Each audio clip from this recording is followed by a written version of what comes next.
नमस्कार. पुन्हा एकदा मी तुमची होस्ट ऋतुजा. डॉक्टरांनी आपल्याला वेट लॉस किंवा वेट मॅनेजमेंट याबद्दल इतकं छान समजावून सांगितलं की आपण जर केलं तर हा एक खूप सुंदर प्रवास नक्कीच ठरू शकतो.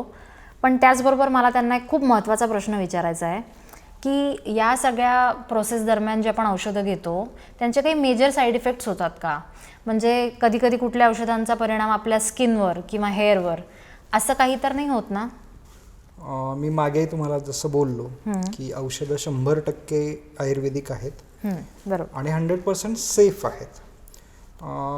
एक लक्षात घ्या की तुम्ही जे म्हणताय स्किनवरती किंवा हेअरवरती याचे काही साईड इफेक्ट होतात का, तर एक लक्षात घ्या की हे साईड इफेक्ट औषधांचे नसतात. खरं तर हे साईड इफेक्ट असतात तुमच्या चुकीच्या पद्धतीने केल्या गेलेल्या वेट लॉसचे. एक्झॅक्टली. कारण की सर मी बऱ्याच माझ्या मैत्रिणींना बघितलंय की बऱ्याच लोकांना हे दिसतं की तुम्ही वेट लॉस करता, अगदी छान तुमचा कधी कधी वेट लॉस होऊनही जातो, तरीही मग तुमचं एक सर्टन लिमिट नंतर तुमचे हेअरफॉल व्हायला लागतात किंवा तुमची स्किन लूज पडते, स्किन खूप श्रिंक होते किंवा डार्क सर्कल दिसायला लागतात. म्हणजे लिटरली काही काही माणसं अक्षरशः म्हातारी दिसायला लागतात वजन कमी केल्यानंतर. एक्झॅक्टली. मला तेच म्हणायचं होतं. मी पाहिलंय तसं. सो माझं म्हणणं आहे की वेट लॉस हा एक जर्नी आहे आणि त्या जर्नीचा व्हॉट वी कॅन से की त्याचा एंड हा आनंददायक असायला हवा. बरोबर आहे. म्हणजे आपण जे वेट लॉस करतोय त्याचा आपल्याला आपल्याकडे बघून आनंद वाटला पाहिजे आपल्याला, नाही की आपण ते हे काय करून बसलो. बरोबर आहे. त्याचा पश्चाताप नाही याचा व्हायला पश्चाताप नको व्हायला. म्हणजे मुळात काय की बघा, एक लक्षात घ्या, तुमचं वजन वाढलंय जे काय ते एका दिवसात वाढलंय का? नाही. एका महिन्यात वाढलंय का? नाही वाढलंय. Over the it is period. A process. It it is a process over the period. 2, 4, 6, 8, 10 वर्ष झालेली तुमचं वजन वाढलंय. आता एक लक्षात घ्या, जेव्हा तुमचं वजन वाढतं, आता स्किनवरती काय इफेक्ट दिसतात याचं एकच उदाहरण मी तुम्हाला देतो की या स्किन खाली जशी जशी तुमच्या शरीरामध्ये फॅट, जशी जशी चरबी वाढत जाणार आहे तशी तशी या स्किन खाली सुद्धा चरबी तयार होणार आहे. बरोबर. सो हे फॅट जे इथं डिपॉझिशन होतंय याच्यामुळे काय होणार आहे की साईज वाढते. सो साईज वाढल्यानंतर ही जी वरची स्किन आहे ती इलॅस्टिक आहे. इलॅस्टिक आहे इन द सेन्स की ती कम्पेन्सेट करून घेते स्वतःला. सो जेव्हा तिच्या खाली चरबी नव्हती त्यावेळेला ती नॉर्मल फेजला होती. जेव्हा तिच्या खाली काहीतरी भरल्या गेलं त्यावेळेला तिला कव्हरअप करायचं काम असल्यामुळे तिने स्वतःला साईजमध्ये इन्क्रीज करून घेतलं. आता सगळ्यात महत्त्वाची गोष्ट, ज्या वेळेला तुम्ही ॲब्रप्टली याच्या खालचं फॅट काढून घेता, तुम्ही उपाशी राहता, तुम्ही हार्ड डाएट करता, तुम्ही काय नको नको ते उद्योग करून तुम्हाला फास्टर वेट लॉस जो करायचा असतो त्याचा परिणाम हा होतो की स्किन खालचं फॅट एकदम ॲब्रप्टली निघून जातं. ती स्किन जी अगोदर लॅक्स झालेली आहे, ताणल्या गेलेली आहे, तिला नॉर्मल पोझिशनला यायला वेळच मिळत नाही. खरं बरोबर आहे. आणि मग अशा वेळेला बऱ्यापैकी लोकांना स्किन लूज पडली, रिंकल्स आले किंवा अगदी स्किन डॅमेज झाली, असे पण रिझल्ट्स दिसतात त्याच्यामध्ये. हे लिटरली सांगतो की हे औषधांचे साईड इफेक्ट नाही आहेत, हे तुमच्या अघोरी पद्धतीने किंवा चुकीच्या पद्धतीने केले गेलेल्या वेट लॉसचे हे साईड इफेक्ट आहेत.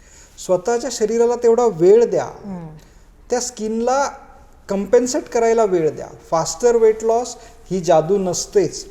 फास्टर वेट लॉस तुमच्या शरीरावरती 100% नुकसानच करून जातो. सो वेळ द्या.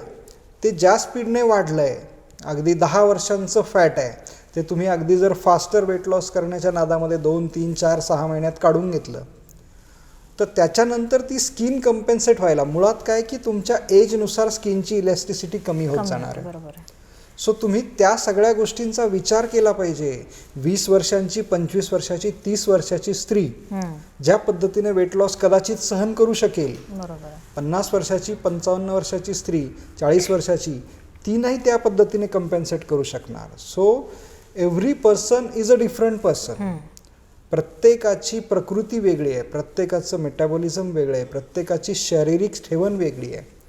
सो फास्टर वेट लॉस किंवा चुकीच्या पद्धतीने वेट लॉस, कुठल्या तरी वेगवेगळ्या धारणा मनात ठेवून कोणीतरी अर्धवट काहीतरी सांगितलेल्या गोष्टी आपण फॉलो करून जो आपण वेट लॉस केला जरी तर त्याचे हे साईड इफेक्ट दिसणारच. सो मी तेच बोललो होतो की weight loss is a science. Actually आपलं शरीर हे एक सायन्स आहे. बरोबर आहे. ही एक अत्यंत वेल ऑर्गनाइज सिस्टीम आहे. आपल्या शरीरात आपल्याला वाटेल म्हणजे आपण कल्पनाही करू शकणार नाही इतकी बारीक गोष्ट आपल्या शरीरात घडत असतात. सो त्या शरीरावरती अत्याचार, वेट लॉसच्या नावाखाली अत्याचार करू नका. एका प्रॉपर वेने जा, प्रॉपर सायंटिफिक पद्धतीने. मी सांगतोय ते इतकं प्रॅक्टिकल नॉलेज आहे की हे कुणालाही, एखाद्या तार्किक माणसाला किंवा ज्याला साधारण एक लॉजिक कळतं त्या माणसाला हे कळत असेल की तुमची स्किन जी एक ओव्हर द पिरियड लॅक्स झाली आहे, ताणल्या गेली आहे, ती एकदम 2-4 महिन्यामध्ये परत नॉर्मलला येऊ शकत नाही आणि ती नंतर पुन्हाही केव्हा नॉर्मलला येणार नाही आहे हे लक्षात घ्या. सो इन द एंड मला हे सांगायचं आहे की घाईघाईने वेट लॉस करणं किंवा चुकीच्या मार्गाने वेट लॉस करण्यापेक्षा वेट लॉस ही एक जर्नी आहे. त्याच्या प्रत्येक टप्प्याचा आनंद घेता आला पाहिजे.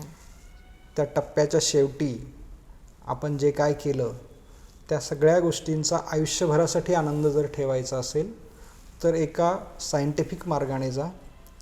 यशस्वी आपल्याला नक्की होता येतं, शरीरावरती कुठलाही साईड इफेक्ट न होता. नक्कीच.